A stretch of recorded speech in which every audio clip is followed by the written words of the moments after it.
Mighty Future Fun Baby Fun Veru Chiri Surikapam co-presented by Sunfeast Vouchers, co-powered by Camry Ice Creams, KSF Harmony Chittigal, Healthy Crosser Kayam Milma Curd, Food Partner Eastern Matrimony Partner M4Marry.com, Pastry Partner Chicken, Health Partner Sunrise Hospital.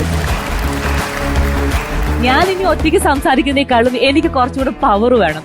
So let's welcome Ramesh Pisharody.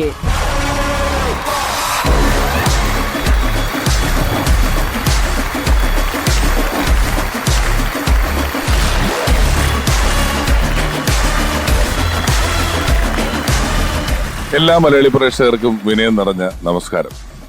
ഒരു കുഞ്ഞ് ജനിക്കുന്നത് പോലെയാണ് ഓരോ പുതിയ പരിപാടിയും നിങ്ങളുടെ മുന്നിലേക്ക് എത്തുന്നത്. ഭൂമിയിലേക്ക് ജനിച്ചു വീഴുന്ന ഓരോ കുട്ടിയും കരഞ്ഞുകൊണ്ടാണ് ജനിക്കുന്നത്. കരയുന്നത് ആരോഗ്യത്തിന്റെ ലക്ഷണമാണ്. അതുപോലെയാണ് ഓരോ പരിപാടിയും. അതിന്റെ തുടക്കത്തിന് പിന്നിൽ എത്രയെല്ലാം വേദനകൾ ഉണ്ടെങ്കിലും, ആരൊക്കെയോ വേദനകൾ സഹിക്കുന്നുണ്ടെങ്കിലും, ആ കരച്ചിലിന് ശേഷം ചുറ്റുപാടുമുള്ളവർക്കെല്ലാം വല്ലാത്തൊരു ചിരി സമ്മാനിക്കാൻ ആ കരച്ചിലിനാകുന്നുണ്ട്. സൂര്യ ടിവിയും ഞങ്ങളും ഒന്നിച്ച് ഇനി ശ്രമിക്കുന്നത് നല്ല ചിരി വിളമ്പാൻ അറിയാവുന്ന പുതിയ പ്രതിഭകളെ നിങ്ങളുടെ മുന്നിൽ അവതരിപ്പിക്കുക. അവർക്ക് പിന്തുണ കൊടുത്തുകൊണ്ട് ചിരിയിൽ കഴിഞ്ഞ കുറെ നാളുകളായിട്ട് നിങ്ങൾക്ക് മിനിമം ഗ്യാരണ്ടി തന്നിട്ടുള്ള ഒരു പറ്റം ആർട്ടിസ്റ്റുകൾ അവരോടൊപ്പം ഈ പരിപാടിയിലുണ്ടാവും. അങ്ങനെ വലിയൊരു ചിരിയുമായിട്ടാണ് ഈ ഫൺ ബേബി ഫൺ എന്ന രഥം നിങ്ങളുടെ മുന്നിലേക്ക് വരുന്നത്. ഈ പരിപാടിയുടെ ഒരു പരമപ്രധാനമായ ലക്ഷ്യമെന്ന് പറയുന്നത് ചിരി കുറഞ്ഞുകൊണ്ടിരിക്കുന്ന ഈ ഒരു വർത്തമാന കാലഘട്ടത്തിൽ നിങ്ങളെ ചിരിപ്പിക്കാൻ കെൽപ്പുള്ള പ്രതിഭാധനരായ പുതിയ പുതിയ ആളുകളെ നിങ്ങളുടെ മുന്നിൽ അവതരിപ്പിക്കുക എന്നുള്ളതാണ്. ഒപ്പം നിങ്ങൾക്ക് ഇഷ്ടമുള്ള, നിങ്ങൾക്ക് ചിരി ഗ്യാരണ്ടി തരുന്ന ഒരു പിടി താരങ്ങളും ഞങ്ങളോടൊപ്പം ഈ യാത്രയിൽ ഒത്തുചേരുന്നതാണ്. അമൃത, എന്തോ ഇനി നമ്മുടെ ആദ്യത്തെ എപ്പിസോഡ് ഗംഭീരമാക്കുന്നതിന്റെ ഭാഗമായി നമ്മൾ ഒരു വിശിഷ്ടാതിഥിയെ കൂടി ക്ഷണിക്കുകയാണ്. മലയാള സിനിമയുടെ ഒരു ചരിത്രം പരിശോധിച്ചാൽ ഏറ്റവും കൂടുതൽ കാലം തിയേറ്ററുകളിൽ ഓടിയ സിനിമ എന്ന റെക്കോർഡ് ലഭിച്ചിട്ടുള്ള ഒരു സിനിമയുണ്ട്. അത് ഗോഡ് ഫാദർ എന്ന് പറയുന്ന ചിത്രമാണ്. 400-ലധികം ദിവസങ്ങൾ ഒരു തിയേറ്ററിൽ തന്നെ, അല്ലെങ്കിൽ ഒരുപാട് തിയേറ്ററിൽ പ്രദർശിപ്പിച്ച സിനിമ.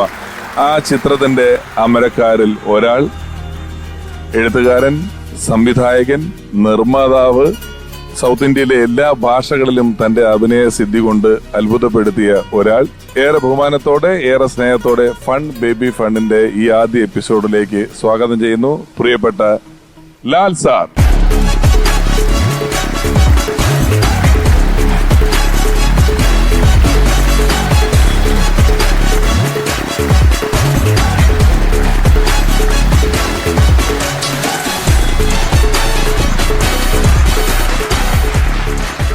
TV ചാനലുകളിലും മറ്റും വരുന്ന ഈ കോമഡി പ്രോഗ്രാംസിന്റെ ഒരു വലിയ ആരാധകനാണ് ഞാൻ. പടവും തിരക്കൊന്നും ഇല്ലെങ്കിൽ കഴിയുന്നത് ഇതിങ്ങനെ മാറി മാറി മാറി മാറി കണ്ടുകൊണ്ടിരിക്കുക എന്ന് പറയുന്നതാണ് എന്റെ ഏറ്റവും വലിയ ഹോബി. അതിൽ പ്രത്യേകിച്ചും പിഷാരടി ലീഡ് ചെയ്യുന്ന പ്രോഗ്രാംസ് സത്യമായിട്ട് ഒരുപാട് ഇഷ്ടമാണ്. അഭിനയത്തിന് ഒരു നാഷണൽ അവാർഡും 2 സ്റ്റേറ്റ് അവാർഡും കിട്ടിയിട്ടുള്ള ഒരാളാണ് ലാലേട്ടൻ. ഞങ്ങളൊക്കെ ആദ്യം ഈ മിമിക്രി പ്രോഗ്രാം എന്ന് പറഞ്ഞു നടക്കുന്ന സമയത്ത് അന്ന് മിമിക്രി എന്താന്ന് പറയണ എന്ത് ചെയ്യുന്നു, ഞാനിങ്ങനെ കളിയാക്കുന്നൊരു അവസ്ഥയുണ്ടായിരുന്നു.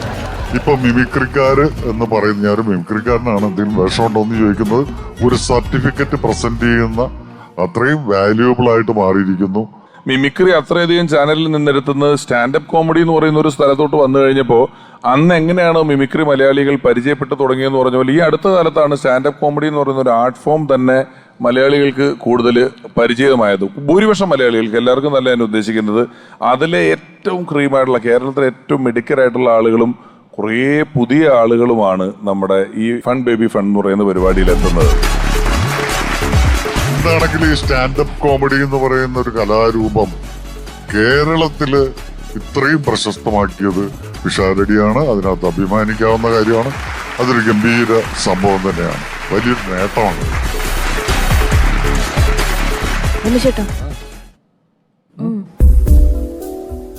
അല്ല, എന്താ പറയുന്നത്, ഇതിപ്പോ ഞാൻ സംസാരിക്കുന്ന പോലെ ഒന്നും മനസ്സിലാവുന്നില്ലല്ലോ. വ്യക്തമായിട്ട് പറഞ്ഞിട്ടുണ്ടായിരുന്നു. ഇത് അതല്ല, അത് ഞങ്ങൾക്ക് ഈ പരിപാടിയെ ഒരു ഫണ്ട് ഇതെങ്കിലും മാത്രമേ നടക്കുള്ളായിരുന്നു. ആ സാഹചര്യത്തിൽ നമുക്കൊരു കൃത്യമായിട്ട് ഒരാളെ കിട്ടി. അദ്ദേഹത്തിന്റെ വൈഫ് പ്രഗ്നന്റ് ആണ്. അപ്പൊ വൈഫ് പ്രഗ്നന്റ് ആയപ്പം ഡോക്ടർ പറഞ്ഞു 10 മാസവും വളരെ കെയർ ചെയ്യണം, സൂക്ഷിക്കണം എന്നൊക്കെ പറഞ്ഞു. ആ വൈഫിനെ സ്ഥിരമായിട്ട് ഹാപ്പി ആയിട്ടിരുത്താൻ, സന്തോഷമായിട്ടിരുത്താൻ ഇതാണ് നല്ല സ്ഥലം എന്ന് ഫിക്സ് ചെയ്തിട്ട് ഒരു മെയിൻ ഒരു ഇൻവെസ്റ്ററും വൈഫും ഇവിടെ എത്തിയിട്ടുണ്ട്. എപ്പോഴും വരണമല്ലോ, പരിപാടികളാണ്. അവരെ കൂടെ ഞാനൊന്ന് സ്വാഗതം ചെയ്യുകയാണ്. നമ്മുടെ ഈ ഫൺ ബേബി ഫണ്ടിന്റെ main investor cum producer cum എല്ലാമായിട്ടുള്ള രണ്ടുപേർ ഏറെ ബഹുമാനപൂർവ്വം സ്വാഗതം ചെയ്യുന്നു. പ്രിയപ്പെട്ട Baby sir and Arya madam.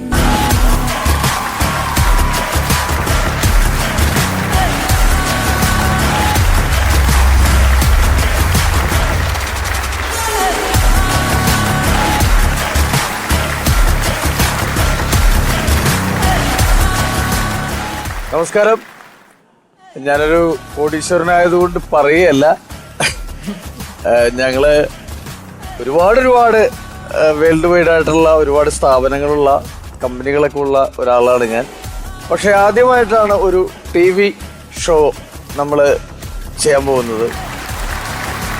ഇവിടെ മത്സരിക്കാൻ വരുന്നവരെയും ഇത് അവതരിപ്പിക്കുന്നവരെയൊക്കെ വിശ്വസിച്ചുകൊണ്ടാണ് ഞങ്ങൾ ഇതിന്റെ പണം മുടക്കുന്നത്. എന്റെ വൈഫ് കണ്ടില്ല, ഗർഭിണിയാണ്. അപ്പൊ അവർക്കൊരു സന്തോഷം നൽകുന്ന പ്രകടനങ്ങളായിരിക്കണം ഈ ഫ്ലോറിൽ അരങ്ങേറേണ്ടത്. Thank you sir for the wonderful comment. അങ്ങനത്തെ കമന്റ് ഒന്നും വേണ്ട. ചേച്ചി 2 വാക്ക്. അതെ, അല്ല സാറേ, ബേബി ചേട്ടൻ പറഞ്ഞ പോലെ മൊത്തത്തിൽ എന്നെയും എന്റെ ബേബീനെയും സന്തോഷിപ്പിക്കാൻ വേണ്ടിയിട്ടാണ് ഞങ്ങള് ഈ TV പരിപാടിയില് ഇത്രയും കാശൊക്കെ ഇറക്കി, ഇഷ്ടംപോലെ പൈസ ഒക്കെ ഇറക്കിയിട്ടുണ്ട്. പിന്നെ ഇവിടെ കുറെ സിനിമാക്കാരെയൊക്കെ കൊണ്ടുവരണം, അവരുടെ കൂടെയൊക്കെ നിന്ന് എനിക്ക് സെൽഫി എടുക്കണം, എന്നിട്ട് അതുപോലെ ഫ്രെയിം ചെയ്ത് വീട് മുഴുവനും വെക്കണം. അങ്ങനെയുള്ള ഉദ്ദേശങ്ങളോട് കൂടിയാണ് ചേട്ടൻ എനിക്ക് വേണ്ടി ഈ പരിപാടി തുടങ്ങി തന്നത്. ഈ ബേബിയുടെ പേരാണോ ഈ ബേബിയുടെ പേരാണോ ഇത്? അത് പുള്ളി പറഞ്ഞു, പുള്ളിയുടെ പേരില്ലാതെ ഇത് ചെയ്യാൻ പറ്റില്ല എന്ന് പറഞ്ഞു. അപ്പൊ ഫൺ ബേബി ഫൺ എന്നുള്ള പേരിടണമെന്ന് പറഞ്ഞത് പുള്ളിയുടെ ഒരു ഇത് തന്നെയാണ്. പിന്നെ നമ്മളൊരു ബേബിക്ക് വേണ്ടി കാത്തിരിക്കുകയാണല്ലോ, അതും കൂടെ ചേർത്തിട്ടാണ് പറഞ്ഞിരിക്കുന്നത്. ഹലോ മിസ്റ്റർ ലാൽ, സിനിമയൊക്കെ ഇങ്ങനെ പോകുന്നു? കുഴപ്പമില്ല.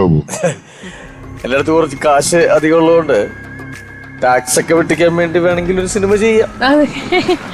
അല്ല, അങ്ങനെയാണെങ്കിൽ ഞാൻ ഒരു പരിപാടി ആലോചിക്കുന്നുണ്ട്. ഈ അമ്മയിലെ മൊത്തം ആർട്ടിസ്റ്റുകളെയും കൂടി ഒരുമിച്ച് നിർത്തിയിട്ട് ഒരു സിനിമ എടുത്താൽ കൊള്ളാം. അങ്ങനെ ഒരു കഥയുണ്ട്.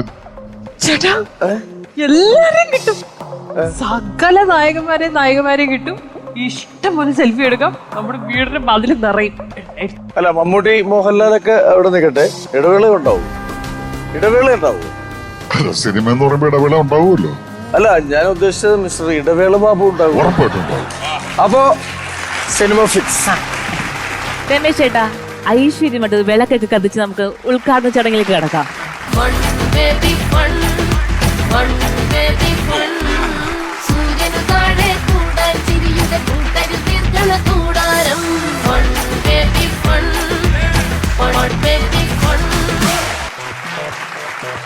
നമസ്കാരം, ഞാൻ ചക്രവാണി, ബേബി സാറിന്റെ മാനേജറാണ്. ഇതുപോലുള്ള ദരിദ്രർക്കുള്ള കുഴപ്പം എന്താണെന്നറിയോ, ഇവർ ഇതുപോലൊരു മാനേജറെ വെക്കും. മണ്ടനായിരിക്കും മാനേജർ. എന്നിട്ട് ഈ മാനേജർ പറയുന്ന മണ്ടത്തരങ്ങൾ മുഴുവൻ ഇവർ കേട്ടോണ്ട് നടക്കും. അതല്ലേ പരിപാടി നടക്കുന്നത്. ഹലോ, ഈ പരിപാടി ബേബി സാറിനെ കൊണ്ട് സ്പോൺസർ ചെയ്യിപ്പിച്ചത് ഞാനാണ്. ഇടയ്ക്ക് മാനേജർമാര് നല്ലതും പറയും. എന്റെ ഭാര്യയ്ക്കും സാറിനും സന്തോഷിക്കാൻ സോറി എന്റെ സാറിനും സാറിന്റെ ഭാര്യയ്ക്കും സന്തോഷിക്കാൻ വേണ്ടിയിട്ടാണ് ഇങ്ങനെ ഒരു പരിപാടി ഇവിടെ സംഘടിപ്പിച്ചിരിക്കുന്നത്. നമ്മുടെ 1.5 കോടിയുടെ കാറില്ലേ, അത് ഞാൻ ഇവിടെ കഴുകിയിട്ടിട്ടുണ്ട്. പിന്നെ വേറെന്താ സാർ ഇവിടെ ഒന്ന് പറയാൻ പറഞ്ഞല്ലോ, മറന്നുപോയി. ആ അതെ, ജ്വല്ലറി, സ്വർണ്ണക്കടത്ത്. സോറി, സ്വർണ്ണക്കട.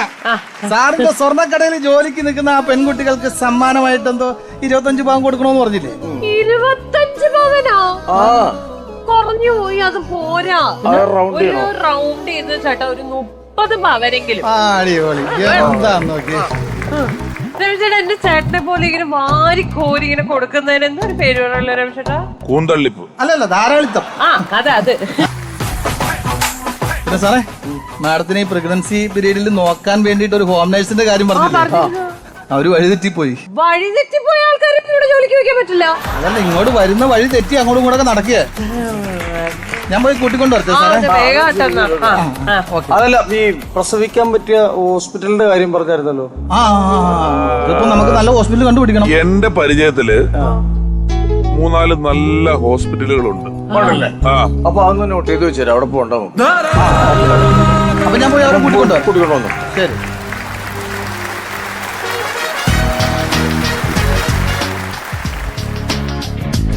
ലാൽ സാറേ നമസ്കാരം. ഒന്നും തോന്നരുത്, നല്ലംകുളങ്ങര അമ്പലത്തിലെ സെക്രട്ടറിയാണ്. പിഷാരടി നീ ഇവിടെ വന്നിരിക്കുകയാണോ? പോകണ്ടേ? അല്ല, പോണ്ടേന്ന് പറഞ്ഞാൽ ഒരു ചെറിയ ചെറിയ ചെറിയ നാട് മുഴുവൻ ഫ്ലക്സ് അടിച്ച് വെച്ചേക്കാം. ആനയൂട്ട് ഉദ്ഘാടനം ചെയ്യാന്ന് പറഞ്ഞതല്ലേ? അമ്പലത്തിന്റെ പേരെന്തായിരുന്നു നമ്മുടെ? നല്ലംകുളങ്ങര. നല്ലംകുളങ്ങര. അതെ, ഞാനേ നല്ലംകുളങ്ങര അമ്പലത്തിൽ ആനയൂട്ട് ഉദ്ഘാടനം ചെയ്യാൻ ഞാൻ കമ്മിറ്റ് ചെയ്തിട്ടുണ്ടായിരുന്നു. സത്യമാണ്. അഡ്വാൻസ് മേടിച്ചല്ലേ? അഡ്വാൻസ് മേടിച്ചാ ഞാനോ? ഞാൻ മേടിച്ചു വെച്ചിട്ടുണ്ട് അവിടെ. അതുകൊണ്ടാണ്. അപ്പൊ എന്താ പ്രശ്നം വെച്ചാലേ, ബേബി സാർ പെട്ടെന്ന് നമുക്ക് ഫണ്ടുമായിട്ട് വന്നു. അപ്പൊ ഇവിടെ ഇത്രയധികം ആർട്ടിസ്റ്റുകളുടെ കൂട്ട് നടന്നു പോകണമെന്നുള്ളൊരു പ്രശ്നം ഉള്ളത് കൊണ്ട് ഞാൻ ഇന്നത്തെ ഒരു ദിവസം എനിക്ക് ഇവിടുന്ന് മാറാൻ പറ്റാത്തൊരു രീതിയിലായി പോയത് കൊണ്ട് ഒന്ന് പിഷാരടി ഇവിടുന്ന് പോയി കഴിഞ്ഞാൽ ഇവിടെ ഇരിക്കുന്ന ആളുകൾക്കാണ് ബുദ്ധിമുട്ടുണ്ടാകുക. പക്ഷെ പിഷാരടി അവിടെ ചെന്നില്ലെങ്കിൽ ആനകൾക്ക് ബുദ്ധിമുട്ടുണ്ടാവും. ആനകൾക്ക് ബുദ്ധിമുട്ടുണ്ടായാൽ ആനപ്രേമികൾക്ക് ബുദ്ധിമുട്ടുണ്ടാവും. ആനപ്രേമികൾക്ക് ബുദ്ധിമുട്ടുണ്ടായാൽ ദേവസ്വം ബോർഡിന് ബുദ്ധിമുട്ടുണ്ടാവും. ദേവസ്വം ബോർഡിന് ബുദ്ധിമുട്ടുണ്ടായാൽ സർക്കാരിന് ബുദ്ധിമുട്ടുണ്ടാവും. ഇതൊരു ഇന്റർനാഷണൽ ബുദ്ധിമുട്ട് പ്രശ്നമായിട്ട് മാറും. സാറേ ഇതിന്റെ ഗൗരവം പറഞ്ഞ് മനസ്സിലാക്കി. തമാശകളല്ല. അല്ല, ഇത് ദേവസ്വത്തിന് ബുദ്ധിമുട്ടുണ്ടാവും എന്നുള്ളതല്ല എന്റെ പ്രശ്നം. വിഷു ഈ ആനയെ ബുദ്ധിമുട്ടിക്കുക എന്ന് പറയുന്നത് അത് ഈ വൈൽഡ് ലൈഫ് എന്നൊക്കെ പെട്ട് ഒരുപാട് ഇഷ്യൂസ് ഉണ്ടാകുന്ന കാര്യമാണ്. ആനയ്ക്ക് ഇപ്പൊ എന്നെ ഒന്നും അറിയത്തില്ലോ. നിങ്ങള് ഇപ്പൊ ആനയ്ക്ക് ചോറ് കൊടുക്കുന്ന പരിപാടിയല്ലേ നടക്കുന്നേ? ഇപ്പൊ ആനയ്ക്ക് ഇപ്പൊ ഞാനാന്നും പറഞ്ഞ് ചുമ്മാ വല്ല അമീർ ഖാനെയോ ആരെങ്കിലും വിളിച്ചു കൊടുത്താലും ആനയ്ക്ക് ഒരു പ്രശ്നം ഉണ്ടാവില്ല. ആനയ്ക്ക് അത് കഴിച്ചു പൊക്കോളും. നിങ്ങൾ എന്തിനു ഞാൻ തന്നെ വേണമെന്ന് വാശി പിടിക്കുന്നത്? പിഷാരടി എന്തിനാണ് വാശി പിടിക്കുന്നത്? ലാൽ സാറിനെ പോലെ ഒരു മഹാനായ ഒരു മനുഷ്യൻ ഇവിടെ ഇരിക്കുമ്പോ വെറുതെ ഇവിടെ ഇരുന്ന് പുഴുകേണ്ട വല്ല കാര്യമുണ്ടോ? പിഷാരടിക്ക് അവിടെ വന്ന ആനയ്ക്ക് ഒത്തിരി ഭക്ഷണം കൊടുത്താൽ പോരെ? ഇനി വേറൊരു കാര്യം പറഞ്ഞുതരാം. ഇത് നമ്മൾ 11 ആനകളെ നമ്മൾ എണ്ണ തേച്ച് കരി തേച്ച് അവിടെ നിർത്തിയേക്കുന്നത്. അതോടൊപ്പം തന്നെ 8 കൂട്ടം മരുന്ന് കൂട്ടി ഒരു ഫുട്ബോളിന്റെ വലിപ്പത്തിലാണ് നമ്മൾ ആനകൂട്ടിനും ഭക്ഷണം റെഡിയാക്കി വെച്ചാണ്. 11 ആനയിലും 10 ആനയിലും നമുക്ക് ആരെങ്കിലും കൊണ്ടുപോയി കൊടുപ്പിക്കാം. അവർ തിന്നുകയും ചെയ്യും. അപ്പൊ ബാക്കി ഒരു ആനയ്ക്ക് എന്നെ കുഴപ്പം? പക്ഷെ കുട്ടി ശങ്കരൻ അവനെ പറ്റിക്കാൻ പറ്റില്ല. അവൻ പിഷാരടി ഫാനാ. ഈ പിഷാരന്റെ പരിപാടി മുഴുവൻ ഈ പാപ്പാമാര് കാണിച്ച് വെറുതെ ചിഹ്നം വിളിച്ചു കൊടുത്ത് അവൻ ചിഹ്നം വിളിക്കുന്ന എങ്ങനെ അറിയാമോ? അങ്ങനെ വിളിക്കണേ. അത്രക്ക് പാവൻ. വാ പിഷാരടി ഒന്ന് വാന്ന്. നിങ്ങള് എന്ത് സെക്രട്ടറി ആണെങ്കിലും കൊള്ളാം, പിഷാരടിനെ ഇവിടുന്ന് വിടാൻ പറ്റില്ല. സാറേ അങ്ങനെ പറയില്ലേ? ഞാനിവിടെ ഒരു എപ്പിസോഡ് പോലും എടുത്തിട്ടില്ല. മര്യാദക്ക് പുള്ളി എവിടെ നിന്നിട്ട് നമ്മുടെ പൈസ മേടിക്കുന്ന ആളാ. അത് പുള്ളിക്ക് ഞങ്ങൾ പൈസ കൊടുക്കണല്ലേ? അല്ല, നല്ല പരിപാടി നടത്താൻ വേണ്ടിട്ട് പുള്ളിനെ ഇവിടെ മാത്രമല്ല, പിഷാരടി പോവുകയാണെങ്കിൽ സത്യം ഞാനും പോവാണ്. സന്തോഷം. സാറും പോന്നോട്ടെ. ഓട്ടോറിക്ഷ സ്ഥലമുണ്ട്. സാറും പോന്നോട്ടെ. ഞങ്ങളുടെ കൂടെ പോകുന്നത് അമ്പലത്തിലേക്ക്. സാറ് പിണങ്ങി വീട്ടിൽ പോകുന്നാ പറഞ്ഞത്. ഒരു കാര്യം, ഇവിടെ നമുക്കിപ്പോ ഷൂട്ട് ബ്രേക്ക് ചെയ്യാൻ പറ്റത്തില്ല. നിങ്ങൾ പറ്റൂന്നുണ്ടെങ്കിൽ ആന ഇങ്ങോട്ടും ഉണ്ടോ? നമുക്ക് ഇവിടെ കൊടുക്കാം, അല്ലാണ്ട് അങ്ങോട്ട് കിടക്കില്ല. അത് നല്ലതാ. ഞാൻ ചേട്ടനോട് ആദ്യമേ പറഞ്ഞിട്ടുണ്ടായിരുന്നു, നമുക്ക് ഈ പരിപാടി തുടങ്ങുമ്പോ നമുക്ക് മുറ്റത്ത് ഒരു ആനയും കൂടെ ഉണ്ടെങ്കിലേ ആ ഒരു എടുപ്പ് വരുള്ളൂ. അത് ശരിയാക്കിട്ടില്ല. ഇത് ഇങ്ങനെയൊക്കെ നടക്കുള്ളൂ എന്നുള്ള കാര്യം എനിക്ക് മുൻകൂട്ടി അറിയായിരുന്നു. കുട്ടി ശങ്കരനെ ഞാൻ കൊണ്ടുവന്നിട്ടുണ്ട്. പിന്നെ അവന്റെ വാശിക്ക് നമ്മള് കീഴടക്കാൻ്റെ നിർത്തിയുള്ളൂ. ഞാൻ അവനെ വിളിക്കട്ടെ.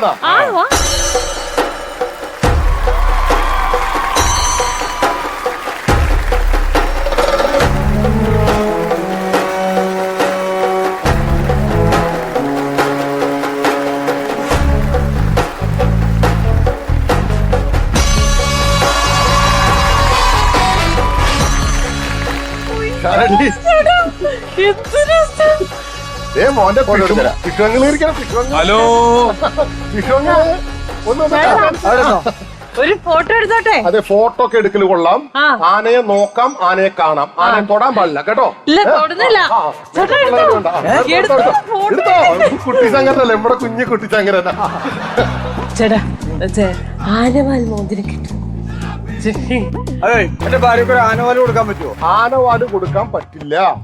എന്നാ പിന്നെ ആനയുടെ വില പറ, ഞാൻ മേടിച്ചോളാം. ഇത് എന്റെ ആന അല്ലാന്ന്. പിഷാരടി പഴം ഞാൻ കൊണ്ടുവന്നിട്ടുണ്ട്. ഒന്ന് കൊടുത്ത്.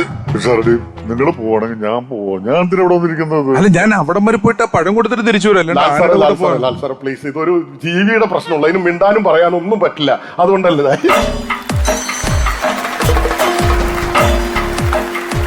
കണ്ടോ അവന്റെ സന്തോഷം, കണ്ടോ അത് കണ്ടോ? ഓ എന്താ ഒന്നും ചെയ്യുമൊന്നുമില്ലല്ലോ അല്ലേ? സ്നേഹമല്ലേ വിഷുവിനോട്? ഇതേ കണ്ടോ, ഒന്ന് അടുത്ത് നോക്കി. ഉമ്മൊക്കെ തരും, ഉമ്മ തരും കണ്ടോ? കണ്ണ് നിറയണമല്ലോ. ഞങ്ങളൊരു ഫോട്ടോ എടുക്കണോ? ദേവസ്വം പോയിട്ട് ഫോട്ടോ എടുക്കാം.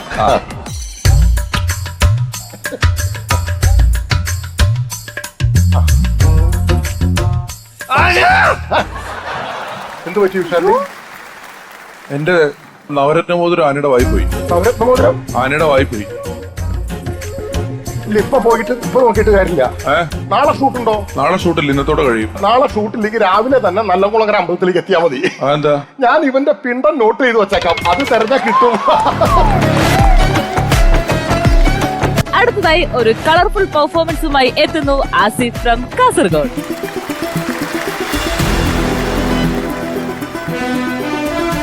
ഫസ്റ്റ് എപ്പിസോഡ് കളർഫുൾ കണ്ടസ്റ്റന്റ് എന്നൊക്കെ പറയുമ്പോ ഞാനോർത്ത് വെറുതെ ഒരു അലങ്കാര വാക്ക് പറയുന്നതായിരിക്കും.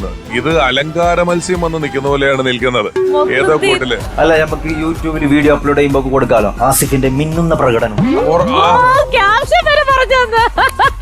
ഡ്രസ് കലക്കിയിട്ടുണ്ട് ആസിഫെ, ഭയങ്കര സ്റ്റൈലായിരിക്കും. ഡ്രസ് വാങ്ങിച്ചോട്ട് മാത്രം കാര്യമില്ല, അത് ഇടാനുള്ള അല്ലെങ്കിൽ അത് ക്യാരി ചെയ്യാനുള്ള ഒരു സംഭവം കൂടി വേണം. അത് നിങ്ങൾക്ക് ഭയങ്കരമായിട്ടുണ്ട്. അത് ഭയങ്കര രസമായിട്ട് കണ്ടിരിക്കാനായിട്ട്. അതായത് ഡ്രസ്സ് നന്നായി, ഇനി പരിപാടിയും കൂടെ നന്നായാല് ബേബി സാറും വൈഫും ഉണ്ട്. ബേബി സാർ അവിടെ കുറെ പൈസ വെച്ചിട്ടുണ്ട്, അത് തരും.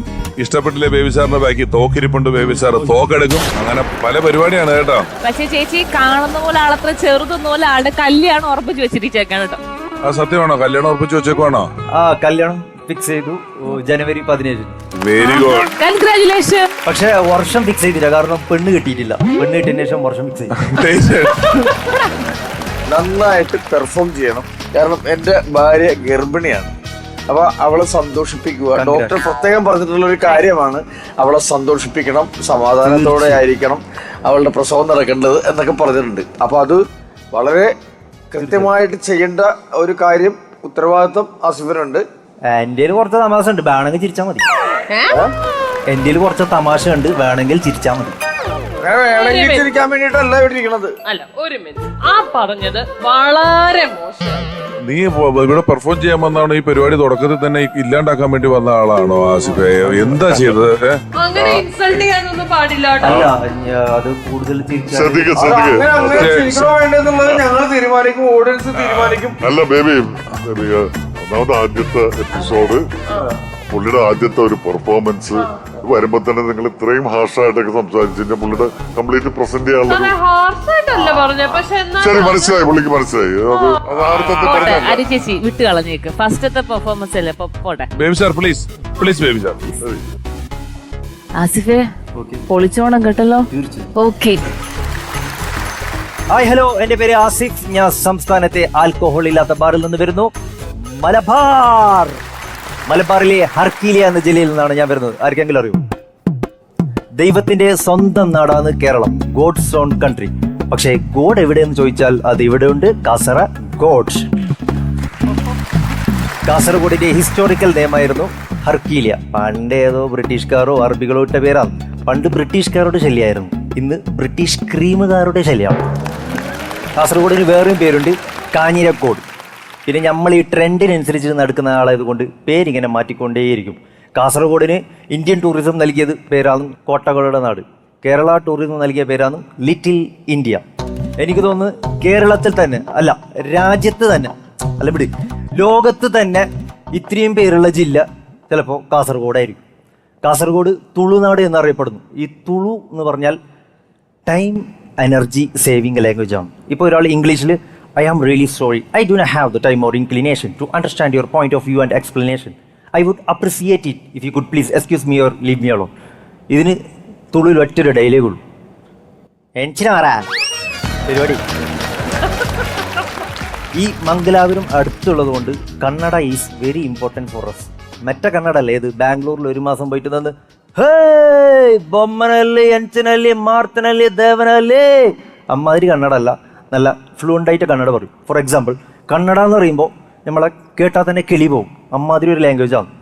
ബ്രേക്ക്ഫാസ്റ്റിന് ടെൻഡി എന്ന് പറയും, കഷ്ണത്തിന് തുണ്ട് എന്ന് പറയും, തണുപ്പിനെ ടണ്ടി എന്ന് പറയും, അച്ഛനെ തന്തേന്ന് പറഞ്ഞു. അപ്പോൾ ഒരാൾ ഇന്നലെ രാത്രി അച്ഛൻ കൊണ്ടുവന്ന ഭക്ഷണം സഹോദരനെടുത്തൊരു പ്ലേറ്റിലിട്ട് അതിൽ നിന്നൊരു കഷ്ണം എടുത്ത് തണുപ്പത്ത് കിടന്നുറങ്ങി കന്നഡത്തിൽ പറഞ്ഞാൽ തന്ത തന്ത തങ്കള തിന്തിയ തൊണ്ടാനു തമ്മ തക്കടിയല്ലി തക്ഷണ തൂക്കാക്കി തടമാടല് തൻകീത്ത പരിപാടി. ഇതുപോലെ തന്നെ ലോകത്ത് തന്നെ ടഫസ്റ്റ് 5 ലാംഗ്വേജ് എടുത്തു കഴിഞ്ഞാൽ അതിൽ 5ാമത് തെലുഗാണ്. మంగళ మంది మందే చూస్తాడు, ఏతు గుంతే గడేనండి చూస్తాడు, ఆరి గుండె ഒക്കെ ഗുണ്ടൻ చూస్తాడు. 4ാം സ്ഥാനം എടുത്തു കഴിഞ്ഞാൽ അത് അറബി ആയിരിക്കും. അർബാബ് ബേബേ انا انت اجلس انجي ويا واحد كنت مبارك ساقدي قسامه ثم الحديد ليش. പക്ഷേ 3ാം സ്ഥാനം എടുത്തു കഴിഞ്ഞാൽ അത് ഫിലിപ്പീൻസ് ആണ്. Sampling kete, tajawo, saan papaganta, ano ginagawa mo? Amnasasin ka ni butter that mukti tim pompo. 2ാം സ്ഥാനം എടുത്തു കഴിഞ്ഞാൽ അത് ജപ്പാനീസ് ആണ്. Konnichiwa, Jinkis ka, ito ya esino ohino tokoro, nisute oki kishitai odaskarado, ohino tokoro, onno tokoro, gai tokoro, dato may masuka. പക്ഷെ എൻ്റെ personal അഭിപ്രായം 1ാം സ്ഥാനം എടുത്തു കഴിഞ്ഞാൽ അത് ചിലപ്പോൾ കാസർഗോഡ് സ്ലാങ്ങായിരിക്കും. ആ സത്യാൻ്റെ മോളോട് എത്രോട്ട് ചെല്ലിനാണ് ആ മുടുപ്പിന്റെ നേരത്തും മുൽപ്പൊടിയിലിരിക്കേണ്ട യാടോങ്ക് ചാറിയിട്ട് ബൂണിട്ട് പലക്കത്തേക്ക് ബൂണാകെ അറിവലാന്നല്ല മോളെ. ഇനി എൻ്റെ ഒരു കൂട്ടുകാരനുണ്ട് കടിയൻ സിദ്ദീഖ്, അവനക്ക് നല്ലൊരു പണി കിട്ടിയിട്ടുണ്ട്. അവൻ 15 വർഷം മുമ്പ് എൻ്റെ നാട് വിട്ട് നേരെ കൊച്ചി മട്ടാഞ്ചേരിയിലേക്ക് വന്നു. അവിടെ സർബത്ത് കടയിൽ കുലുക്കി അടിക്കായിരുന്നു. അങ്ങനെ അവൻ കാസർഗോഡ് സ്ലാങ്ങിൽ പാട്ടും പാടിയിട്ട് കുലുക്കി അടിക്കായിരുന്നു. ഒരു മാക്കൊരു മോൻ നരിമോൻ തട്ടുമോൻ ഒരു പെണ്ണ് ബെയിലത്തുനിന്ന് കുക്കുന്നേ. ഇത് കണ്ടിട്ട് കൊച്ചി ജർമ്മൻ സ്പോക്കൻ ലാംഗ്വേജിൻ്റെ ഇൻസ്റ്റിറ്റ്യൂട്ടിലെ MD അവിടെ ഇരിക്കും. ഇവനെയും പൊക്കിക്കൊണ്ട് പോയി, ഇത്രയും ഫ്ലുവൻ്റ് ആയിട്ട് ജർമ്മൻ ഭാഷ സംസാരിക്കുന്ന നീയാണോ ഇവിടെ കുൽക്കി സർബത്ത് എടുക്കുന്നത്? ഇപ്പോൾ അവൻ കൊച്ചി ജർമ്മൻ സ്പോക്കൻ ഇൻസ്റ്റിറ്റ്യൂട്ടിലത്തെ പ്രധാന അധ്യാപകനാണ്, 1 ലക്ഷം ശമ്പളം മേടിക്കുന്നത്. അപ്പോൾ കാസർഗോഡിൻ്റെ ഇന്നത്തെ വിശേഷങ്ങൾ കഴിഞ്ഞു. ഇൻഷാ അല്ലാഹ് അപ്പോൾ നെക്സ്റ്റ് എപ്പിസോഡ്. ആസിഫേ, നന്നായിരുന്നു. സാധാരണ സ്റ്റാൻഡപ്പ് കോമഡി നമ്മൾ ജഡ്ജ് ചെയ്യാനിരിക്കുമ്പോഴല്ലേ കാണുമ്പോഴൊക്കെ നിങ്ങൾ പറയുന്ന തമാശ കേട്ട് മനസ്സിലാക്കിയിട്ടാണ് നമ്മൾ ചിരിക്കുന്നത്. ഇത് പലതും ഞങ്ങൾക്ക് മനസ്സിലാവാത്തത് കൊണ്ടാണ് സത്യം പറഞ്ഞാൽ ഞങ്ങൾ ചിരിച്ചത്. പറഞ്ഞ ഭാഷയൊക്കെ ഉള്ള ഭാഷ തന്നെയാണോ അതോ അത് ഒറിജിനലായിട്ട് എങ്ങനെ ഇത്ര ഭാഷ കൈകാര്യം ചെയ്യുന്നത് എങ്ങനെയാണ്? അതോ ഈ പറയാനുള്ളത് മാത്രം പഠിച്ചതാണോ? അല്ല, ഇങ്ങനെ ഞങ്ങൾക്ക് ലാംഗ്വേജ് പഠിക്കാനുള്ള ഭയങ്കര ഇൻട്രസ്റ്റ് ആണ്. ഞാൻ ഇങ്ങനെ ലാംഗ്വേജ് പഠിക്കും. അപ്പൊ എത്ര ലാംഗ്വേജ് അറിയാം മൊത്തം? അങ്ങനെ കണക്കൂട്ടിയിട്ടില്ല, കുറെ അറിയാം, ഏകദേശം അറിയാം. അങ്ങനെ ആസിഫേ, മൊത്തത്തിൽ നല്ല രസമുണ്ടായിരുന്നു. തമാശകൾ പറഞ്ഞു കഴിഞ്ഞാൽ സാധാരണ ഒരു പക്ക മലയാളത്തിൽ പറയുന്നതിനൊക്കെ ആ സ്ലാങ്ങിൽ പറയുമ്പോൾ പ്രത്യേകിച്ച് ചിരി വരും. ഈ കാസർഗോഡിന്റെ രസം ആദ്യമായിട്ടാണ് അനുഭവിക്കുന്നത്. അല്ല, നിങ്ങൾ ഈ മറ്റേ ജപ്പാൻകാരും ഫിലിപ്പീൻസും അങ്ങനെയൊക്കെ പറഞ്ഞല്ലോ 3ാം സ്ഥാനത്തെന്നൊക്കെ, ഇവരൊക്കെ ഈ പറഞ്ഞ സ്ഥലത്തുണ്ടോ? ഇത് ഞാൻ ഡ്രാമ കാണാറുണ്ട് ജപ്പാനീസ്. അപ്പോ അവിടെ പോകുമ്പോഴോ? ഡ്രാമ കാണാറുണ്ട്. അല്ല, ഈ കാസർഗോഡ് ഉണ്ടെന്നാണോ പറഞ്ഞത്? ഇങ്ങനത്തെ ഉള്ള ആളുകള് 2ാം സ്ഥാനത്ത് ഇവരാണ് 3ാം സ്ഥാനത്ത് ഇവരാണെന്ന് പറഞ്ഞ എന്താണത്? ഇല്ല, അത് ഞാൻ വെറുതെ ചുമ്മാ അടിച്ചാ മസാല കയറ്റി. ഓക്കെ, ഞാൻ കരുതിയത് ഭയങ്കര പുതിയൊരു മാത്രല്ല, അറിവായി. ഞാൻ ജപ്പാനീസ് ഡ്രാമ കാണുന്ന ഒരുത്തനെ ഞാൻ ആദ്യമായിട്ട് കാണുവാ. എന്തായാലും ഗംഭീരമായിരുന്നു, നല്ല രസമായിരുന്നു കണ്ടിരിക്കാനായിട്ട്. എനിക്ക് പക്ഷെ ചെറിയൊരു പരാതി പറയാനുണ്ട് കേട്ടോ. എന്താ? അവൻ നമ്മൾ ഈ പരിപാടി തുടങ്ങുന്നതിന് മുമ്പേ ചെറിയൊരു പ്രശ്നം ഇവിടെ ഉണ്ടായല്ലോ. അതിന്റെ ചെറിയൊരു ദേഷ്യം അവൻ നൈസായിട്ട് എന്റെ ബേബി ചേട്ടന്റെ അടുത്ത് സ്കിറ്റിന്റെ ഇടയിൽ കൂടെ തീർത്തായിരുന്നു. അവൻ ബേബിന്ന് വിളിച്ചിട്ട് അവൻ അറബിയിൽ എന്താണ്ടൊക്കെയോ എന്റെ ചേട്ടന്റെ മുഖത്ത് നോക്കി പറഞ്ഞു. അത് ഞാൻ നോട്ട് ചെയ്ത് വെച്ചിട്ടുണ്ട് കേട്ടോ മോനെ, അത് ശരിയായില്ല. അത് അറബിയിൽ ഞാൻ ഒന്നും പറഞ്ഞല്ല. ഇവിടെ എന്തെങ്കിലും ജോലി കിട്ടുമോ ഞാൻ ചോദിച്ചതാണ്. ഇവിടെ ബേബി സാറിന്റെ വീട്ടിലൊന്നും ജോലി കിട്ടുമെന്ന് ഒന്നുകൂടെ ചോദിച്ചു ഒന്ന്. أرباب بيبي سهيك أنجي بيا واحد يكون مبارك سجدي كشامة ثم الهادي دليش هذا ابو حلايط يوم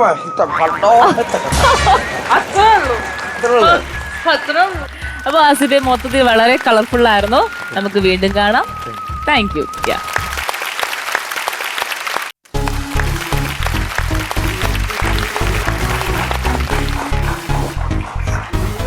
അതാണ് നമ്മുടെ വീട്. ആയിരിക്കുന്നതാണ് നമ്മുടെ ബേബി സാറ്. ബേബി സാറിന്റെ വൈഫിനെ നോക്കാൻ വേണ്ടിയിട്ടാണ് മോളെ ഇവിടെ കൊണ്ടുവന്നിരിക്കുന്നത്. കണ്ണിലെ കൃഷ്ണമണി പോലെ നോക്കിയതാ. ഒരു തോർത്തുമുണ്ടിനെയൊക്കെ കണ്ണിലെ കൃഷ്ണമണി പോലെ നോക്കണ ആളെ ഞാൻ ആദ്യമായിട്ട് കാണുക. തോർത്തല്ല മോളെ, മോളാ മോൻ ദേവണ്ട താടിയൊക്കെ ഉണ്ട്. അല്ല അച്ഛൻ എന്നോട് പറഞ്ഞതാ. ആ ഓ ശരി ശരി ശരി. വാവേ സുരേഷിനെ വിളിക്കണേ. ഇവിടെ എന്താ പാമ്പ് കയറിയോ? വാവാ സുരേഷിനെ വിളിക്കാൻ. അല്ല എന്നെ അച്ഛൻ വാവേന്നാ വിളിക്കണത്. അനിയൻ സുരേഷിനെ വിളിക്കണാരും പറഞ്ഞതാ. അച്ഛൻ വാവേന്നാ വിളിക്കണ? ഇനി മുതൽ ഞാനും. അച്ഛനില്ലെന്ന് കരുതി. ആർക്കും അച്ഛനില്ലെന്ന്? അല്ല എന്റെ മോളോട് പറഞ്ഞു കിടന്ന്. ആഹാ മോക്ക് അച്ഛനില്ലേ? അപ്പൊ ഈ പുള്ളി? അയ്യോ ഇത് എന്റെ അച്ഛനാണ്, എന്റെ സ്വന്തം അച്ഛനാണ്. അച്ഛൻ പറയണത് മനസ്സിലായിട്ടില്ല. അതായത് അച്ഛൻ എന്നെ ഇവിടെ ആക്കിയിട്ട് പോകൂലോ, അത് പറഞ്ഞതാണ് അച്ഛൻ. മോളെ ഞാനില്ലെന്ന് കരുതി ഇവിടെ എല്ലാ കാര്യങ്ങളും നോക്കണേ. മോളുടെ ആഹാര രീതി എല്ലാം ശ്രദ്ധിക്കണം. ബ്ലൂ ബൃങ്കാതി വരട്ടാൻ മറക്കരുത്. എന്ത് സാധനം? നീലബൃങ്കാതി. ഓ അതങ്ങ് മലയാളത്തിൽ പറഞ്ഞാ പോലെ. എനിക്ക് വിദ്യാഭ്യാസം ഉണ്ടെന്ന് എല്ലാവരും അറിയട്ടെ. വിദ്യാഭ്യാസം ഉണ്ട്. ഓക്കെ. അപ്പൊ ഒരു കാര്യം പേടിക്കണ്ട, കുട്ടിക്ക് ഒരു പ്രശ്നം ഉണ്ടാവില്ല. ഈ മാനേജറായിട്ടുള്ള ചക്രവാണി ഇവിടെ ഉണ്ടാവും. ഈ കുട്ടിയുടെ ചുറ്റും ഒരു ചക്രം പോലെ ഇങ്ങനെ കറങ്ങിക്കൊണ്ടിരിക്കും. ചക്രപാണിനെ വിശ്വസിച്ചിട്ടാണ് എന്റെ മോളെ ഇവിടെ നിർത്തുന്നത്. ധൈര്യമായിട്ട് പോയിക്കോ. നല്ലോണം നോക്കിക്കോളേ. ആ ഒരു വെയിറ്റ് ചെയ്യാ നിങ്ങക്ക് വേണ്ടിട്ട്.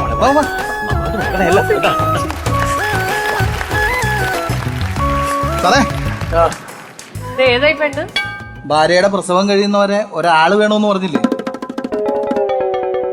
അല്ല ഹോം നേഴ്സ്. ആ അതെ. പഠിച്ചിട്ടുണ്ടോ? നേഴ്സിംഗ് പുറത്തുനിന്ന്. ഞാനും പുറത്തുനിന്നാ പഠിച്ചത്. ചേട്ടനെ പോലെ ക്ലാസിന്റെ പുറത്തുനിന്ന് പഠിച്ച കാര്യം അല്ല അവള് പറഞ്ഞത്. അവള് വിദേശത്ത് നിന്ന് പഠിച്ചിട്ട് വന്നാന്ന്. ഇതാണ് എന്റെ അച്ഛൻ. മുൻപരിചയമുണ്ടോ? 25 വർഷമായിട്ട് എന്റെ അച്ഛനാണ്. അതല്ല ഞാൻ ചോദിച്ചത്, പ്രസവത്തിന്റെ കാര്യത്തിലൊക്കെ ഒരു മുൻപരിചയം ഉണ്ടോ എന്ന് ചോദിച്ചതാ. അതില്ല. ആ മുൻപരിചയം ഇല്ലെങ്കില് നമ്മള് വേറെ ആളെ വെച്ചോളാം. പൊക്കോ. ഹലോ അത് പറ്റത്തില്ല. നമ്മുടെ ഈ പരിപാടിയിൽ പുതിയ ആളുകൾക്ക് അവസരം കൊടുക്കുമെന്ന് ഞാൻ ഇതിന്റെ തുടക്കത്തിൽ പറഞ്ഞു പോയി. അതുകൊണ്ട് എന്തായാലും അപ്പോയിന്റ് ചെയ്തേ പറ്റുള്ളൂ. ഒരു കാര്യം ചെയ്യും, അപ്പോയിന്റ് ചെയ്തിരിക്കുന്നു. ശമ്പളമൊക്കെ ഞാൻ പറയാം കേട്ടോ. താങ്ക് യു ചേട്ടാ. റൂമൊക്കെ കാണിച്ചാ. അടുത്തതായി സ്റ്റാൻഡപ്പ് വേദിയിൽ പെർഫോം ചെയ്യാൻ എത്തുന്നു ജിഷ.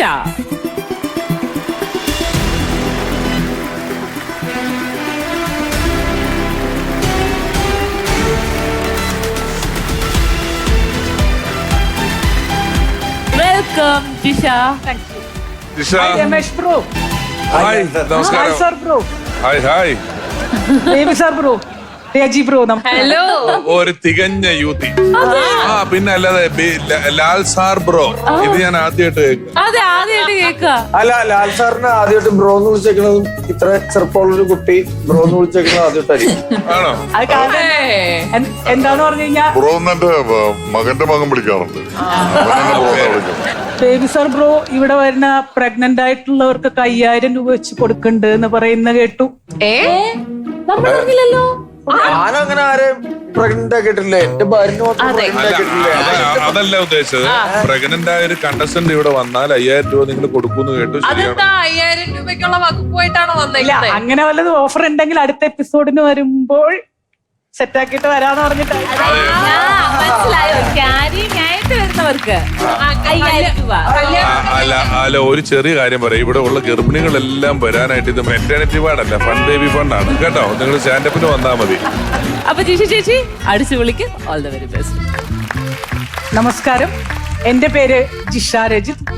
കർമ്മം കൊണ്ട് ഞാൻ തൃശ്ശൂർക്കാരിയാണെങ്കിലും ജന്മം കൊണ്ട് ഞാൻ പാലക്കാടാണേ. ഓ അതല്ലേ, പാലക്കാട് നെന്മാറായിൽ ഒരു പാലമുക്ക് ചീതാവ്. ഡാ ഏട്ടാ, ഡി ചേച്ചി, ഡാ മാമ, ഡി മേമേ എന്നൊക്കെയുള്ള വിളി കേൾക്കണമെങ്കിൽ നിങ്ങൾ പാലക്കാടുക്ക് തന്നെ വരണം. ഞാൻ ചെറുപ്പം മുതലേ ഒരു സൈക്കോ ആയിരുന്നു. സംശയം സൈക്കോ എന്ന് പറഞ്ഞാണ്ടല്ലോ, ഓന്തിന്റെ കളർ മാറാതിരിക്കാനായിട്ട് കരിയോയിലിൽ മുക്കുക, കാക്കന്റെ ബലിശോറിനകത്ത് ഫെവിക്കോൾ മിക്സ് ചെയ്ത് കാക്കയ്ക്ക് വെച്ചു കൊടുക്കുക, സൂപ്പർ ഗ്ലൂവിൽ ഈച്ചേനെ അടിച്ച് ചുവരിൽ ഒട്ടിച്ചതിന് ശേഷം പല്ലീനെ പറ്റിക്കുക. എന്തായാലേ ഞാൻ സമ്മതിക്കണം. ഈ ലോകത്ത് ഇത്രയും ആൺകുട്ടികൾ ഉണ്ടായിട്ടും എന്റെ കെട്ടിയോൻ കറക്റ്റ് എന്റെ മുന്നിൽ വന്ന് പെട്ടു. എങ്ങനെയാണെന്നറിയോ? അവൻ കിട്ടില്ല സൈക്കോ ആണ്. അവന്റെ എന്റെയും കഥ എന്താണെന്നറിയാൻ താല്പര്യം ഉണ്ടോ? എന്താ കഥ എന്ന് പറയുന്നത് കേൾക്കാൻ അവിഹിത കഥയല്ല, എന്റെ കെട്ടിയവനുമായിട്ടുള്ള കഥയാണ് പറയുന്നത്. അല്ല അതല്ല, അങ്ങനെ ഒരാൾ ഇങ്ങനെ ഒരു പെണ്ണിനെ പരിചയപ്പെട്ടു ഇഷ്ടപ്പെട്ടു അറിയണമെന്ന് തോന്നി. എന്ത് സംഭവിച്ചു അറിയണമല്ലോ. അതെന്താന്ന് പറഞ്ഞിട്ടുണ്ടെങ്കിലും ഞങ്ങളുടെ വീടിന്റെ അവിടെ ഒരു ആൽമരം ഉണ്ട്, നല്ലൊരു ചായക്കടയുണ്ട്. ഞാൻ ചായ കുടിച്ചുകൊണ്ടിരിക്കുന്ന സമയത്ത് സുന്ദരനും സുമുഖനുമായിട്ടുള്ള എന്റെ കെട്ടിയോൻ അവിടെ ചായ കുടിക്കാനായിട്ട് വന്നു. കയ്യിൽ ഒരു പാക്കറ്റ് ബിസ്ക്കറ്റ് ഉണ്ട്, തൊട്ടു മുന്നിൽ ഒരു പട്ടി നിൽക്കുന്നുണ്ട്. ആളാ ബിസ്ക്കറ്റ് എടുക്കും, ഒരു കടി കടിക്കും, പട്ടീന്റെ നേരെ നിൽക്കും, വീണ്ടും ഒരു ബിസ്ക്കറ്റ് എടുക്കും, ആള് കടിക്കും, പട്ടിയുടെ മുന്നിൽ നിട്ടും. ഈ പരിപാടി ആ ബിസ്ക്കറ്റ് കഴിയണ വരെ എന്റെ കെട്ടിയും ചെയ്തുകൊണ്ടിരുന്നു. പാവം ആ പട്ടി, അതൊന്നും മണക്കാനും പോലും എന്റെ കെട്ടിയും കൊടുത്തില്ല എന്നുള്ളതാണ്. അതൊക്കെ പോട്ടെ, ആ പട്ടിയുടെ നിപ്പ് കണ്ടപ്പോ എനിക്ക് എന്റെ കെട്ടിയോനും ഭയങ്കര ഇഷ്ടമായി. അങ്ങനെ ഞാൻ ആ പട്ടീനെ കെട്ടി, അങ്ങനെ ഞാൻ എന്റെ കെട്ടിയോനെ കെട്ടി. ഇപ്പൊ ഞങ്ങൾക്കൊരു കുട്ടി. അപ്പൊ എന്തായാലും ഇപ്പൊ കുടുംബമൊക്കെ ആയിട്ട് നമ്മൾ താമസിക്കുകയാണല്ലോ. അപ്പൊ നമുക്കൊരു ഫ്ലാറ്റ് വേണം. ഫ്ലാറ്റ് നോക്കാനായിട്ട് ഞങ്ങൾ തൃശ്ശൂർ വന്നു. തൃശ്ശൂർ വന്നു കഴിഞ്ഞപ്പോ ഈ പറഞ്ഞ കറക്റ്റ് ആൾക്കാർ വന്ന് പെടുന്നു എന്ന് പറഞ്ഞല്ലേ, എന്റെ മുന്നിൽ കറക്റ്റ് ഒരാൾ വന്ന് പെട്ടു. പേരും മണിയേട്ടൻ. നുണയേട്ടൻ എന്ന് വേണമെങ്കിൽ പറയാം. മണി പോലെ അങ്ങേര് നുണ പറയും. ഈ നുണ പറയുന്നതിന്റെ ഇടയിൽ പുള്ളിയുടെ അടുത്ത് ഞാൻ പറഞ്ഞു, അല്ല ഏട്ടാ, നിങ്ങൾ കാണിച്ചിരുന്ന ഫ്ലാറ്റൊക്കെ എനിക്ക് ഓക്കെയാണ്, പക്ഷെ എന്റെ ഫ്ലാറ്റ് എനിക്ക് കിഴക്ക് ദർശനമാണ് വേണ്ടത്. ഞങ്ങൾ പാലക്കാടുകാർ സൂര്യനൊക്കെ തൊഴും രാവിലെ ഇട്ട് കഴിഞ്ഞാൽ, ഇത് പടിഞ്ഞാട്ട് ദർശനമാണല്ലോ. അപ്പൊ ആളെ എന്നോട് പറയണേ, എന്തുട്ട് എന്റെ ജിഷ മേഡം ഈ പറയുന്നത്? നിങ്ങളുടെ കയ്യിൽ ഈ ഇന്റലിജന്റ് ഉള്ള കാലഘട്ടത്തില് ആ സ്വിച്ച് അങ്ങോട്ട് ഞെക്കിക്കഴിഞ്ഞാൽ രാത്രി നേരത്തെ ഈ പടിഞ്ഞാട്ടുള്ള ഫ്ലാറ്റ് ഇങ്ങനെ തിരിഞ്ഞ് കിഴക്കിട്ട് വന്ന് നിൽക്കൂത്രേ. അത് കഴിഞ്ഞപ്പോ ഞാൻ ആളോട് പറഞ്ഞു, അല്ല മണിയേട്ടാ, ഞാൻ ചിലപ്പോ എന്റെ വീട്ടില് ഒറ്റയ്ക്കായിരിക്കും, കാരണം എന്റെ ഹസ്ബൻഡ് ബാംഗ്ലൂരാണ്. അപ്പൊ എങ്ങനെയാണ്? എന്തുട്ട് എന്റെ ജിഷമ്മയോടും പറയുന്നത്? ആ സ്വിച്ചിൽ അങ്ങോട്ട് ഞെക്കിക്കഴിഞ്ഞാൽ ഹസ്ബൻഡിനേക്കാൾ നല്ല ആമ്പിള്ളേർ ചറപറാന്ന് പറഞ്ഞ് മുന്നിൽ വന്ന് നിൽക്കൂത്രേ. ഞാനുണ്ടല്ലോ ആ ഒരൊറ്റ ഡയലോഗില് ഞാൻ വീണു. ഞാൻ ഇപ്പോഴും ആ സ്വിച്ച് തപ്പിക്കൊണ്ട് നിൽക്കുകയാണ്. അവിടെ എവിടെയാണെന്ന് നോക്കില്ല, എനിക്ക് ഇതുവരെ നോക്കാൻ കണ്ടുപിടിക്കാൻ പറ്റിയിട്ടില്ല. എന്റെ ഹസ്ബൻഡിനെ കാണുന്നതിന് തൊട്ട് മുന്നേ ഈ മണിച്ചേട്ടനെയാണ് ഞാൻ കെട്ടിയിരുന്നെങ്കിൽ ഞങ്ങൾ തമ്മിൽ ജസ്റ്റ് സെറ്റായേനെ. അപ്പൊ ഞാൻ പോയിട്ട് ചിലപ്പോൾ ആള് പറഞ്ഞ സത്യമാണെങ്കിൽ ഒന്നുകൂടെ പോയിട്ട് അവിടെയുള്ള സ്വിച്ചൊക്കെ ഒന്ന് നോക്കിയിട്ടുണ്ട്. ചിലപ്പോൾ മറഞ്ഞിരിക്കുന്ന സ്വിച്ച് ഉണ്ടെങ്കിൽ പോയി കണ്ടുപിടിച്ചിട്ട് വരാം. Thank you so much.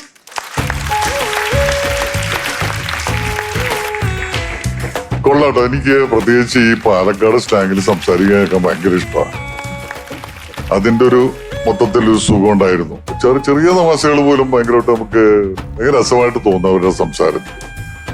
പിന്നെ ജിഷബ്രോയുടെ മൊത്തത്തിലുള്ള ഒരു വന്ന് നിന്നപ്പോ മുതലുള്ള ചിരി, ഒട്ടും ടെൻഷനില്ലാത്ത പോലെയുള്ള അഭിനയം. അല്ല, അതല്ല, നമുക്കറിയാലോ, നമുക്ക് അഭിനയിക്കുമ്പോൾ നമുക്ക് ടെൻഷൻ ഉണ്ടാവും. പക്ഷെ പിന്നെ അത് അറിയിക്കാതിരിക്കുന്നതിന്റെ ഒരു അളവനുസരിച്ചിരിക്കും അഭിനയം നന്നാകുക എന്നുള്ളത്. അത് വളരെ ഭംഗിയായിട്ട് കൈകാര്യം ചെയ്തു. അല്ല, നിങ്ങളുടെ സൈക്കോ തരങ്ങൾ എന്തൊക്കെയായിരുന്നു? ഈച്ചനെ ഫെവിക്കോൾ ഈ പശ വെച്ച് ഒട്ടിച്ചിട്ട് പല്ലീനെ പറ്റിക്കുക, അല്ല ബലിക്കാക്കയ്ക്ക് കൊടുക്കാനുള്ള ചോറിനകത്ത് ഫെവിക്കോൾ മിക്സ് ചെയ്തിട്ട് ബലിക്കാക്കയ്ക്ക് കൊടുക്കുക. ഈ തുമ്പിനെ വിളിച്ചിട്ട് അതിന്റെ വാലിന്റെ അറ്റം കണ്ടിച്ചിട്ട് പുല്ല് കുത്തി വെച്ചിട്ട് റോക്കറ്റ് പറപ്പിക്കുക എന്ന് പറയുന്ന ഒരു പറപ്പിക്കാനുണ്ടായിരുന്നു എന്റെ കുട്ടിക്കാലത്ത്. എന്റെ ഒരു കൂട്ടുകാരനുണ്ടായിരുന്നു. ഭയങ്കര ശ്രവണ ശക്തിയുള്ള ഒരു മൃഗമാണ് പട്ടി എന്ന് പറയുന്നത്. പട്ടി ഇങ്ങനെ കിടന്നുറങ്ങാൻ നേരത്ത് ഇവൻ കൊണ്ടുപോയിട്ട് ഒരു 5-6 കടുക് ആ പട്ടിയുടെ ചെവിയിലിടും. പിന്നെ ഒരു രക്ഷയില്ല. ഈ പട്ടി എവിടെ നിന്നാണ് ഈ സൗണ്ട് എന്നറിയാമായിട്ട് ഇടിച്ച് പൊളിച്ച് അവിടെ ഇവിടെയൊക്കെ പോയി മതലിടിച്ച് അത് തന്നെത്താനെ ഇടിച്ച് ചത്തു. അത്രയും പ്രശ്നമാണ് ഈ ചെവിട്ടില് കടുക് ഇട്ട് കഴിഞ്ഞാല്. അങ്ങനത്തെ റേപ്പ് ചെയ്ത ആൾക്കാരൊക്കെ ഉണ്ട്. പറമ്പിൽ മൂത്രം ഒഴിക്കാൻ പോവല്ലോ, അപ്പൊ ഞാൻ ഏതെങ്കിലും ആ ചെടികളിൽ വല്ല ജീവി ഇരിക്കുവോ വല്ല ഉറുമ്പിന്റെ ലൈനോ ഒക്കെ ഉണ്ടെങ്കിൽ മൂത്രം ഒഴിച്ച് ഉറുമ്പും കൂട്ടി വെള്ളപ്പൊക്കം ഉണ്ടാക്കുക എന്ന് പറയുന്ന ഒരു ശീലം എനിക്കുണ്ടായിരുന്നു. അല്ല, അത് മുങ്ങിച്ചാകല്ല, നാറിച്ചാകുക.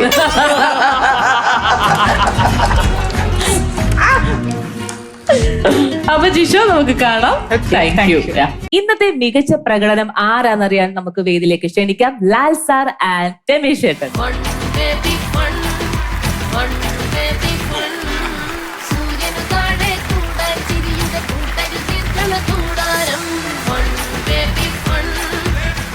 നമ്മുടെ കണ്ടസ്റ്റന്റിനെ കൂടെ വേദിയിലേക്ക് ക്ഷണിക്കാം ജിഷ ആൻഡ് ആസിഫ്.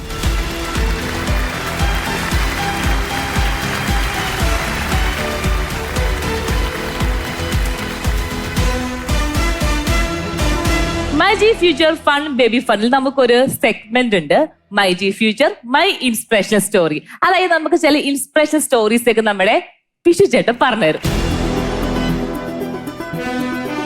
പല കാലങ്ങള് ഈ മേഖലയിൽ നിന്നത് നമ്മുടെ സൗഹൃദങ്ങളിൽ നിന്ന് കണ്ടത്, കേട്ടത്, അറിഞ്ഞതും ഒക്കെ ആയിട്ടുള്ളതാണ് ഈ ഒരു സെഗ്മെന്റിൽ പങ്കുവെക്കുന്നത്. പരിമിതികൾ ഒരു ന്യായീകരണമായി പറയുന്ന ഒരുപാട് പേരുണ്ട്. ഞാനിപ്പോ എന്റെ ഒരു പരിചയത്തിൽ സൗഹൃദ വലയങ്ങളിൽ നിന്നും ഇന്നിപ്പോ പെട്ടെന്ന് ഓർത്തെടുക്കുന്ന ഒരു കാര്യം, നമ്മുടെ എല്ലാം സഹപ്രവർത്തകനായിട്ടുള്ള സുഹൃത്തായിട്ടുള്ള അജയൻ എന്ന് പറഞ്ഞാൽ പെട്ടെന്ന് ആളുകൾക്ക് മനസ്സിലാകില്ല, ഗിന്നസ് പക്രു എന്ന് പറയുന്ന ആള്. അദ്ദേഹത്തിന്റെ പേരിനോടൊപ്പം ആദ്യം അദ്ദേഹത്തിന് യുവനോത്സവ സമ്മാനം കിട്ടിയ കാലത്തൊക്കെ ഉണ്ടപ്പക്രു എന്നായിരുന്നു പറഞ്ഞുകൊണ്ടിരുന്നത്. അദ്ദേഹത്തിന്റെ ശ്രമവും അദ്ദേഹത്തിന്റെ യാത്രയും ഒരു സമയം കഴിഞ്ഞപ്പോൾ അത് മാറ്റി പേരിനോടൊപ്പം ഗിന്നസ് എന്ന പേരിലേക്ക് വരെ അദ്ദേഹം എത്തിച്ചു എന്നുള്ളത് ഒരു വലിയ കാര്യമാണ്. അദ്ദേഹത്തിന്റെ കൂടെ ഒരു മാസം നീണ്ടു നിൽക്കുന്ന ഒരു വിദേശ ഷോ അമേരിക്കയിൽ ഞങ്ങൾ പോവുകയുണ്ടായി. അപ്പൊ അദ്ദേഹത്തിന് എപ്പോഴും ഒരാള് എടുക്കണം. നമ്മൾ പറയുന്നത് പോലെ വിചാരിക്കുന്ന പോലെ ഒരു വിമാനത്തിൽ കയറുക, അല്ലെങ്കിൽ ഒരു ബാത്ത് ടബിലേക്ക് കടക്കുക, ഒരു ഹോട്ടൽ മുറിയിലെ സ്വിച്ച് ഇടുക എന്നൊക്കെ പറയുന്നതിനെല്ലാം ഒരു ലോകത്തിന്റെ സ്റ്റാൻഡേർഡ് സൈസുകളെല്ലാം തന്നെ അദ്ദേഹത്തിന് വലുതാണ് എന്ന സാഹചര്യമുണ്ട്. ഒരു എയർപോർട്ടില് കുറെ ഗേറ്റ് വളരെ ദൂരെ ആയിരുന്ന ഒരു സാഹചര്യത്തില് ഗിന്നസ് പക്രു ചേട്ടന് നമ്മൾ നടന്നെത്തുക എന്നുള്ളത് കുറച്ച് ശ്രമകരമായ ജോലിയാണെന്ന് തോന്നിയപ്പോൾ നമ്മൾ ലഗേജ് വെച്ച് തള്ളിക്കൊണ്ട് പോകുന്ന ആ കാർട്ടിലോട്ട് അദ്ദേഹത്തിനെ കയറ്റി നിർത്തി അദ്ദേഹം പിടിച്ചു തന്നു. അല്ലെ നമ്മൾ ഓടിയെത്തില്ലായിരുന്നു. എന്നിട്ട് ഞങ്ങൾ അത് തള്ളി ഓടിച്ചെന്ന് വിമാനത്തിൽ കയറി ഇരുന്നു. കുറച്ചു നേരം ഇങ്ങനെ വർത്താനം പറഞ്ഞ ശേഷം അദ്ദേഹത്തോട് ഇങ്ങനെ അദ്ദേഹത്തിന്റെ ഒരു ജീവിതയാത്രയെ കുറിച്ചൊക്കെ പറഞ്ഞപ്പോൾ അദ്ദേഹം വളരെ ഹ്രസ്വമായ വാക്കുകളിൽ ഒരു കാര്യം എന്നോട് പറഞ്ഞു. സാധാരണക്കാരന്റെ ഒരടി എന്ന് പറയുന്നത് എനിക്ക് 3-4 അടികളാണ് എന്നാണ് അദ്ദേഹം പറഞ്ഞത്. ആ നടത്തത്തിൽ നിന്നാണ് അദ്ദേഹം ഗിന്നസ് ബുക്കിൽ വരെ എത്തിയത്. അദ്ദേഹം കുതിരയെ ഓടിച്ചു. അദ്ദേഹത്തിനെ കണ്ടുകൊണ്ട് സിനിമകൾ ഉണ്ടായി. തമിഴ്നാട് സ്റ്റേറ്റിന്റെ അവാർഡുകൾ വാങ്ങിച്ചു. എല്ലാ കുറവുകളെയും ഗുണങ്ങളായി മാറ്റിക്കൊണ്ട് അദ്ദേഹം മുന്നിലേക്ക് പോയി. അദ്ദേഹവും അദ്ദേഹത്തിന്റെ കലാജീവിതവും എല്ലാം എനിക്ക് വളരെ ഇൻസ്പയറിംഗ് ആയിട്ട് തോന്നിയിട്ടുള്ള ഒന്നാണ്. ഇവിടെയുള്ള ഓരോരുത്തരും അദ്ദേഹത്തെ മാതൃകയാക്കാവുന്നതാണ് എന്ന് ഈ അവസരത്തിൽ പറഞ്ഞു. ഇനി നമുക്ക് ഇന്നത്തെ വിന്നർ ആരാന്ന് അറിയാനായിട്ട് ലാൽ സാർ പ്ലീസ്. രണ്ടുപേരും ഈ ഭാഷ അല്ലെങ്കിൽ സ്ലാങ് വെച്ചിട്ടുള്ള അതിൽ നിന്നുള്ള തമാശകളായിരുന്നു. അതെപ്പോഴും കേൾക്കാനായിട്ട് ഭയങ്കര രസമാണ്. ഇതിനകത്ത് ആരാണ് മുമ്പിൽ ആരാണ് പിൻപിലെന്ന് മനസ്സിലാക്കാനും വലിയ ബുദ്ധിമുട്ടാണ്, മാർക്കിടാനും വലിയ ബുദ്ധിമുട്ടാണ്. രണ്ടും രസകരമായിരുന്നു. രണ്ടും കണ്ടിരിക്കാനും കേൾക്കാനും ഒക്കെ നല്ല സുഖമായിരുന്നു. പക്ഷെ ഒരാൾക്ക് കൊടുക്കണം എന്ന് നിർബന്ധമുള്ളത് കൊണ്ടിട്ട് ഇന്ന് 1ാം സ്ഥാനത്ത് എത്തിയിരിക്കുന്നത് Asif.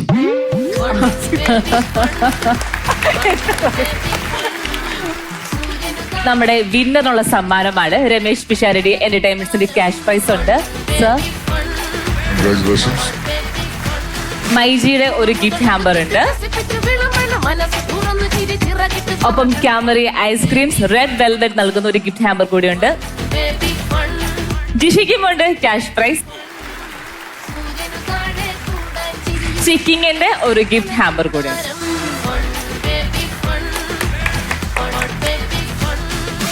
MyG future fun baby ഫണ്ടിൽ അടുത്തതായി വൗസേഴ്സ് വൗ മൂമെന്റ്. ഈ തുളു എന്ന് പറഞ്ഞാൽ ടൈം എനർജി സേവിങ് ലാംഗ്വേജ് ആണ്. ഇപ്പോൾ ഒരാൾ ഇംഗ്ലീഷിൽ I am really sorry, I do not have the time or inclination to understand your point of view and explanation. I would appreciate it if you could please excuse me or leave me alone. ഇതിന് തുളുവിൽ ഒറ്റൊരു dialogue ഉള്ളൂ. എൻച്ചിനെ മാറാ പരിപാടി. രമേശ് ചേട്ടാ, Lal sir, നേരത്തെ ഇവിടെ ആനയുടെ കൂടെ ഒരു ആനപ്പാപ്പ വന്നില്ലായിരുന്നോ? ആനയുടെ കൂടെ കമ്മിറ്റിക്കാരനും ഉണ്ടായിരുന്നു, ഒന്നും മിണ്ടാത്തൊരു പാപ്പാനും ഉണ്ടായിരുന്നു. ആനപ്പാപ്പന്റെ കാര്യം ഞാൻ പറഞ്ഞു തന്നത്. ഒന്നും മിണ്ടാകുന്ന ആള് അത് തന്നെ. പുള്ളിക്ക് ഇവിടെ വന്നപ്പോ ഈ സെറ്റപ്പ് ഒക്കെ കണ്ടപ്പോ ഒരു സ്റ്റാൻഡപ്പ് കോമഡി ചെയ്യാൻ ഒരു അവസരം കൊടുക്കുമെന്ന് ചോദിച്ചു. അയ്യോ, അത് നമ്മളൊന്ന് ഗ്രൂമൊക്കെ ചെയ്യാതെ എങ്ങനെയാ പെട്ടെന്നൊരു സാധനം ചെയ്യുന്നത്? എങ്കിലും പുള്ളി ആദ്യം ഒരു ആഗ്രഹം നമ്മുടെ സ്റ്റാൻഡപ്പ് കോമഡി വന്നപ്പോ പറഞ്ഞല്ലേ, എങ്ങനെയാ നോന്ന് പറയുന്നത്? പറയാൻ പറ്റില്ല. അല്ല, ഞാനേ നല്ല സ്റ്റാൻഡപ്പ് കോമഡികള് സാറിന് വേണ്ടി ചെയ്യാന്ന് കമ്മിറ്റ് ചെയ്തിട്ട് ഇരിക്കുവാണ് ലാൽ സാർ. അതാണ് എന്തായാലും ഇത് മോശം തീരുമാനിക്കണ്ട നമ്മള്. അത് മോശം ആയാലോ? ആവില്ലെന്നേ, നന്നാവും. ഉറപ്പാണ്. വിളിക്കട്ടെ? Okay, let's welcome Dileep Chopra.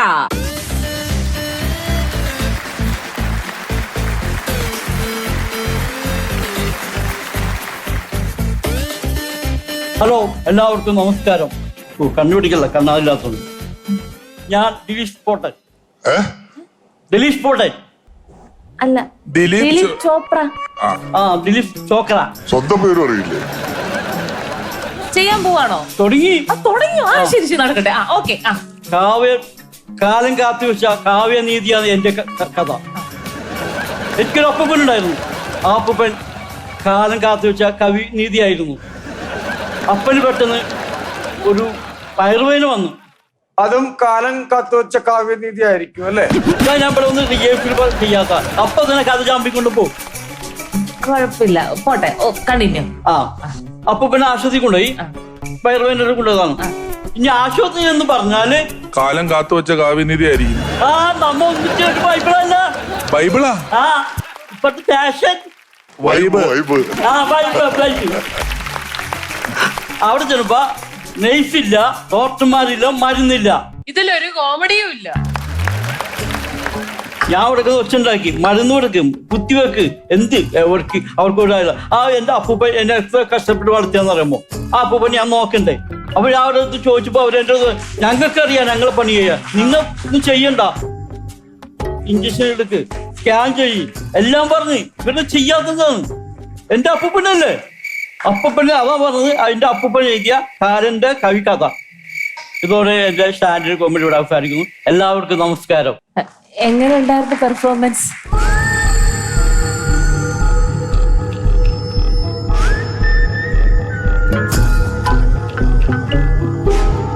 Sharani, എന്നെയും എന്റെ ഭാര്യനെയും എന്റെ ഭാര്യയുടെ വയറ്റിൽ കിടക്കുന്ന കുഞ്ഞിനെയും സന്തോഷിപ്പിക്കാം എന്ന് നീ പറഞ്ഞായിരുന്നു. പറഞ്ഞായിരുന്നു. കോമഡി പറയുന്ന കുറെ ആർട്ടിസ്റ്റുകൾ കൂടെ ഉണ്ടാവും പറഞ്ഞായിരുന്നോ?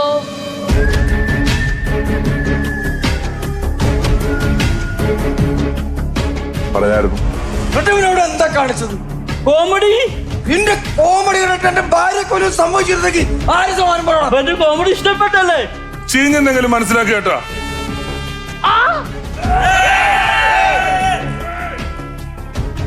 ലാൽ സാറേ, ഇവനെ കുറിച്ചുള്ള ജഡ്ജ്മെന്റ് വളരെ നന്നായിരുന്നു. സോറി, ഇനി ആവർത്തിക്കില്ല.